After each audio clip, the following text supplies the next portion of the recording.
ఇక్కడ ఒక కాల్ చేస్తాను. నమస్తేనే అన్నగారు నేను లైవ్ లో ఉన్నా, మరి తర్వాత మాట్లాడు. ఓకే. ఒక ఒక విషయం పంపిండి నేను బైరి నరేష్ మీద.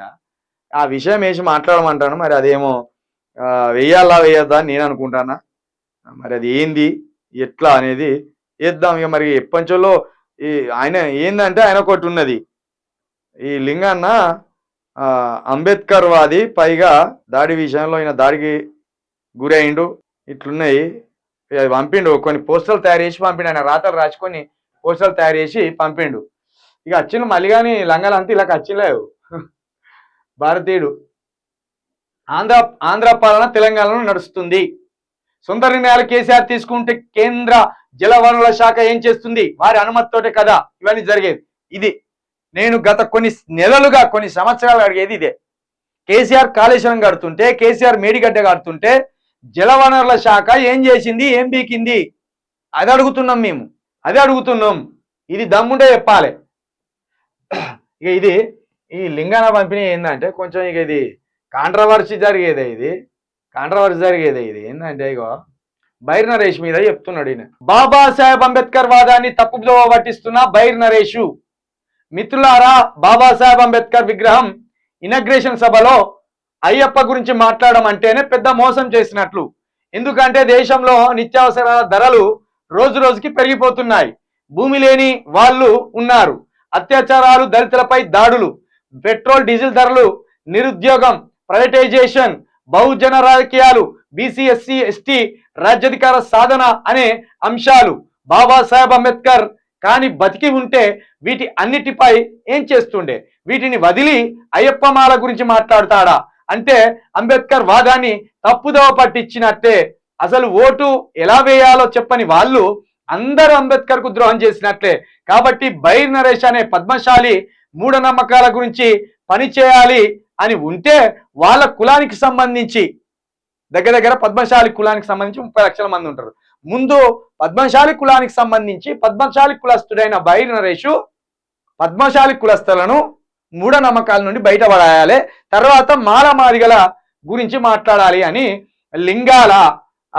లింగన్న అని పాట్ల లింగన్న అని నిజామాబాద్లో ఉంటాడు, ఆయన మాట్లాడుతున్నాడు. ముఖ్యంగా నా మాల సమాజం, నా మాదిగ సమాజం ఈ బైర్ నరేష్ని నమ్మొద్దు అని రాసిండు.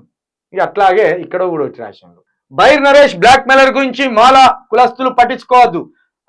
వాడు పద్మశాలి అంటున్నాడు కదా, వాడికి దమ్ముంటే నాస్తికులుగా వాళ్ళ కులం మధ్యలో పనిచేయమనండి చాలు. బైర్ నరేష్తో బౌద్ధ ధర్మం నిర్మాణం చేయడం చేతగాడు. రాజ్యాధికారం కోసం రాజకీయ యుద్ధం చేయడం చేతగాదు. బ్రాహ్మణవాదంను కూల్చాలంటే బౌద్ధ ధర్మం మాత్రమే కూల్చగలదు. అగ్రకుల రాజ్యాన్ని కూల్చాలంటే బహుజన రాజకీయం ద్వారానే కూల్చవచ్చు. కానీ ఈ బుట్టాచోర్ బైర్ నరేష్ లాంటి వాళ్ళ ఏమి కాదు. అందుకే వాడిని పద్మశాలి కులస్తులను ముందు నాస్తికులుగా మార్చమని చెప్పాలి. ప్రతి వాడు మాదిగలకు బోధిస్తాడు. మాకు బైర్ నరేష్ లాంటి బ్లాక్ మెయిలర్లు అవసరం లేదు. మీ డిఎల్ మాల ఇత్వార్పేట్ లింగన్న, జై భీమ్, జై శివశక్తి అని ఇక్కడ సెల్ నెంబర్ కూడా ఇచ్చిండు. ఏందో అడుగుదా ఏంది మరి ఆయనకి ఈయనకు పంచాయతీ ఏంది? నేను చెప్పింది అయితే నిజమే. ఓ విధంగా ఎట్లా నిజం అంటే, ఇప్పుడు బైర్ నరేషు వీళ్ళు కొంతమంది నాస్తిక సంఘాలని పెట్టుకుంటున్నారు కదా. నేను ఒకటి చెప్తున్నా స్పష్టంగా, దేవుని విషయంలో ఒకటి స్పష్టంగా చెప్తున్నా. దేవుడు ఉన్నాడా లేడా అనేది విశ్వాసం ఉన్నోళ్లకు దేవుడు ఉన్నట్టు కనబడతాడు, విశ్వాసం లేని వాళ్ళకు దేవుడు లేనట్టు కనబడతాడు. అసలు దేవుడు అనే సబ్జెక్టు మనిషి పరిధిలో లేనిది. అది మనిషి పరిధిలో లేనిది. అది ఒక అలౌకిక భావన. నీ హృదయం మొత్తం ఈ విశ్వంలోకి వెళ్ళి ఒంటరిగా నువ్వు ధ్యానిస్తే నీకు దేవుడు కనబడడా నీకు తెలుస్తుంది. నిజంగానే ఈ బైర్ నరేషు మరి ఈయనకు దేవునితో పంచాయతీ ఏంది? మూఢనమ్మకాల మీద పనిచేయడం మంచిదే.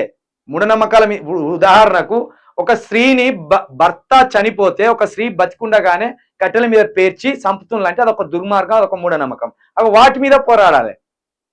దేవుడు లేడు లేడు లేడు లేడు అని చెప్పుకుంటూ తిరుగుతాను. దేవుడు ఉన్నాడు అని విశ్వాసులు అంటేనే ఉన్నారు. విశ్వాసులు నిరూపించలేరు, ఈయన నిరూపించలేడు. దేవుడు లేడని ఈయన నిరూపించలేడు.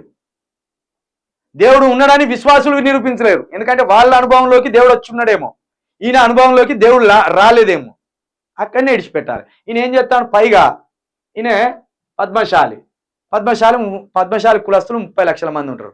అసలు భక్తులే పద్మశాలీలు, హిందుత్వాన్ని పాటించేదంతా పద్మశాలీలే. నువ్వు నిజంగా పద్మశాలీలను రాజకీయ చైతన్యం కలిగించాలంటే, మూఢనమ్మకాల నుంచి వాళ్ళని బయటపడేయాలంటే 30 లక్షల మంది ఉన్న పద్మశాలి కులస్తులు ఇళ్లలోకి పోయి నువ్వు బోధించు. మాలామాదిగలు చాలా రెబల్స్, చాలా చైతన్యవంతులు, నీలాంటి వాళ్ళు పోయి వాళ్ళకి బోధించాల్సిన అవసరమే లేదు, ఎందుకంటే నీకు తెలిసిందే మిడిమిడి జ్ఞానం, నీదంతా వితండవాదం,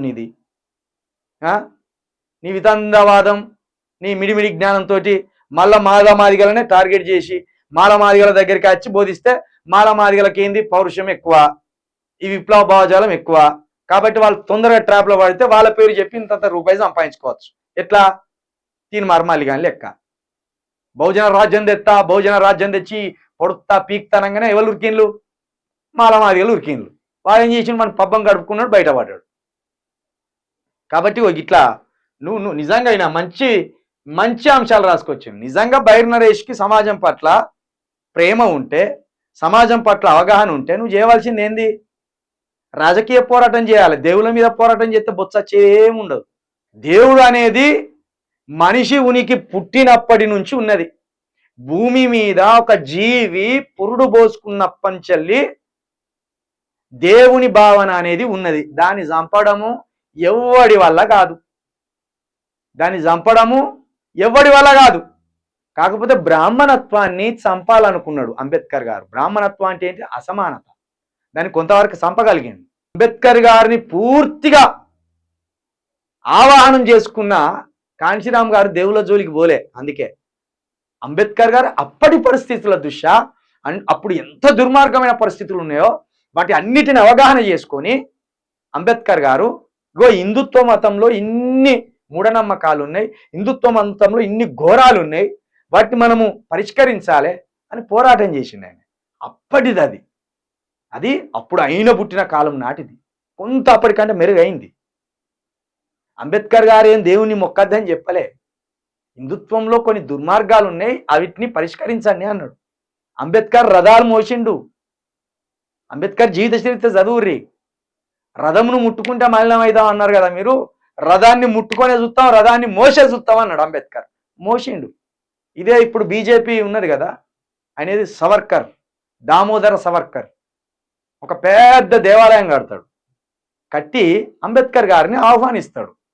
అంబేద్కర్ గారు మీకంటే గొప్పవాడు లేడు దేశంలో, వచ్చి మేము మందిరం కట్టినాం, ఆ దేవాలయానికి వచ్చి మీరు ప్రారంభోత్సవంలో పాల్గొనండి అంటే అంబేద్కర్ గారు అద్భుతమైన లేఖ రాస్తాడు. మీ ఆహ్వానానికి నేను శిరస్సు వంచి మీకు కృతజ్ఞతలు తెలియజేస్తున్నా, కానీ ఇప్పుడు ఈ కాలంలో ఉన్న నా ప్రజలు అజ్ఞానంలో ఉన్నారు. మీరు కట్టిన దేవాలయానికి నేను వస్తే దేవాలయం ద్వారానే ప్రజల బతుకులు మారుతాయేమో అని మళ్ళీ నా ప్రజలు, నన్ను నమ్మిన ప్రజలు కూడా విశ్వసిస్తారు, కాబట్టి నేను రాలేను అని చాలా సంస్కారంగా రాస్తాడు. నా ప్రజలను నేను ఎటువైపు నడిపించాలి, అసెంబ్లీ వైపు నడిపించాలి. నా అణగారిన వర్గాల ప్రజలను, ఎస్సీ బీసీ ఎస్టీ మైనార్టీ ప్రజలను, పేదలను పార్లమెంటు వైపు నడిపించాలి, అసెంబ్లీ వైపు నడిపించాలి, గ్రామ పంచాయతీ వైపు నడిపించాలి. ఇటు నడిపించాలనుకుంటున్నా నేను, దేవాలయాల వైపు నడిపించాలనుకుంటలేను అని అద్భుతమైన స్టేట్మెంట్ ఇస్తాడు. ఇక ఈ దరిద్రులు ఏం చేస్తాను, ఇక వీళ్ళు ఏం చేస్తాను, నిజంగా బోధిస్తానులా. దేశం మారాలంటే మూఢనమ్మకాలు పోతే దేశం మారది, అధికారం చేతికి వచ్చినాకనే దేశంలో మార్పు వస్తుంది. అది ఇవలకు అనగారిన వర్గాలకు రావాలి. కాబట్టి బైర్ నరేష్ లాంటి వాళ్ళు ఇంకా కొంతమంది నిత్యము అంబేద్కర్ ఫోటో పెట్టుకొని అంబేద్కర్ మీద ఇతర వర్గాలకు హేయం కలిగేటట్టు చేస్తారు. కాబట్టి అది మానుకోర్రి, మూఢనమ్మకాల మీద పనిచేయండి, కానీ మూఢనమ్మకాలకు మీరు అంబేద్కర్ ఫోటో వాడకండి, పెరియార్ ఫోటో వాడకండి. వాళ్ళు రాజ్యాధికారం కోసం కొట్లాడిన అంబేద్కర్ గారు ఒక్కొక్క దశలో ఒక్కొక్క అంశాన్ని బోధించుకుంటూ వచ్చిండు. ఒక అంశం దగ్గరనే నిలబడి పోరాళ్ళే. ఒక దశలో అంటరానితనం మీద, ఒక దశలో దేశాన్ని ఎట్లా ముందుకు తీసుకుపోవాలి, ఒక దశలో స్వతంత్ర పోరాటం, ఒక దశలో రాజ్యాంగ రచన, ఒక దశలో రాజకీయ నాయకుడిగా, ఒక దశలో రాజ్యాధికారం సాధించే నాయకుడిగా, ఇన్ని భిన్నమైన ముఖాలను ఏర్పరచుకుంటూ వచ్చింది. మీరేమో ఒక దగ్గర కూర్చొని ఈ మాలమాదిలుగా నమ్మిస్తూ ఆ మాలమాదిగల దగ్గర ఇన్ని డబ్బులు వసూలు చేసుకుంటూ వీళ్ళు పూటలు గడుపుతారు. కాబట్టి వీళ్ళు చెప్పింది నిజమే. బైర్ నరేషు, జర్రా నువ్వు అంబేద్కర్ గారి ఫోటో ఎంత తక్కువ వాడితే అంత మంచిది మిత్రమా. ఎందుకంటే నీ వల్ల ఇప్పటికే పొల్యూట్ మైండ్ అయిపోయింది. ఓ నల్ల ఎంగైలు వేసుకోవడం, ఓ నల్ల షర్ట్స్ వేసుకోవడం, నాస్తికులు వీళ్ళే విజ్ఞానవంతులు అన్నట్టు. ఇక నువ్వు చెప్పగానే మూఢనమ్మకాలు. ఇప్పుడు కొన్ని షర్ట్లకు కొన్ని పవర్స్ ఉంటాయి. ఆ షర్టు రాస్తే కొందరికి దురద వస్తుంది. ఆ షర్టు వల్ల కొందరు ఆగమాగం అవుతారు. వాటిని ఏమనుకుందాం? అది మూఢనమ్మకమా? అది షర్టుకున్న స్వాభావిక గుణం. ఆ గుణాన్ని అర్థం చేసుకోకుండా ఇది మూఢనమ్మకం. మంత్రాలు ఉన్నాయా, చెట్ల క్రియలు ఉన్నాయా లేదా నేను చూపెడతా. ఎవడన్నా నేను కూడా ఎన్టీవీలో చేసేటప్పుడు దేవుడు అంటే స్ట్రెంత్ నమ్మకపోయేదా నేను. అనేక రాతలు రాసిన, అనేక ప్రోగ్రాంల తిరిగిన, కానీ దేవుడు అనేది మన చేతిలో లేని సబ్జెక్ట్. కాబట్టి దేవుని మీద ఎంత తక్కువ మాట్లాడితే అంత మంచిది. రాజకీయం మీద మాట్లాడి ఈ ప్రజలకు అక్కడికి వచ్చి మాటలు చేయాలి. అది బాగుంటుంది.